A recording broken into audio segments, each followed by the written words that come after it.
There are lots of different people that talk about the proper knife cuts and way to cut, but arguably just as or more important is the actual physical way that you hold a knife. I see people holding a knife kind of like really tight, and they're holding it way back here. No one can cut well holding a knife like this.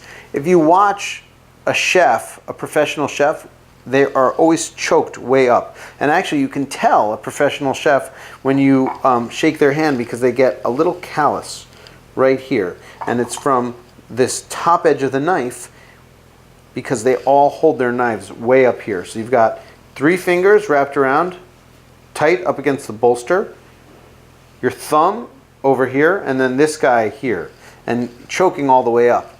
And I'm going to slice straight down. And by choking way up on the knife, you can see that my hand is almost at the halfway point. And the back of the knife is, I'm just not using that handle. So that's going to give me so much control to actually slice carefully. Then, if I'm trying to chop, I choke back on the knife because I want to use the full length of the knife to rock on the curve point. So if I slice with it flat like this, the apples come with me.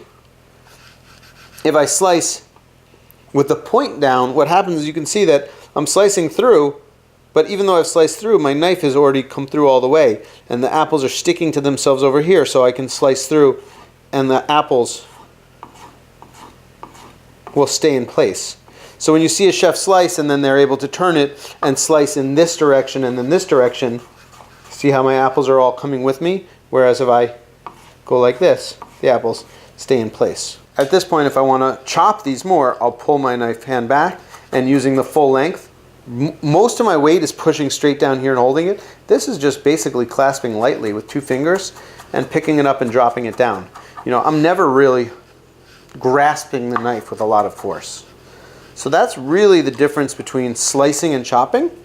And then finally, there's using a paring knife. So the 2 most common knives I use a chef's knife, and then I'll use a paring knife. And the way I generally use a paring knife is either if I'm doing something really small with a small vegetable, like a jalapeno, and I want to make slices, in which case I hold it with 3 fingers, thumb together, and I put my finger on top, and I tend to just slice. And I want to be really careful to curl my fingers back. So I curl my finger back. I use the knuckle of my finger as a guide to tell me where I'm slicing into the meat, but I'm actually never holding the finger like this, which is when I can tend to cut myself. So I'm curling my finger flat and back. The other way that I use a paring knife is when I want to peel, and that's when I choke up. The same way that I choked up on the large knife, I choke up on the paring knife. So I'll slice back here with a paring knife, but then when I want to turn a vegetable or peel with it, I choke way up. So literally, my hand is all the way up on the blade, all the way up on the blade like that, and I'm using my thumb on the food, and just these 4 fingers wrapped around the knife, I'll use it to kind of peel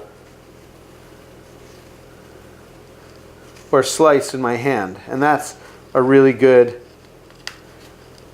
technique that I use all the time. So basically, for each knife, there are 2 basic ways that I'm holding them. One is slice back for slicing. 2 is choked up for kind of carving or whittling. And then opposite, with a larger knife, 1 is choked up for slicing, and 2 is choked back for chopping.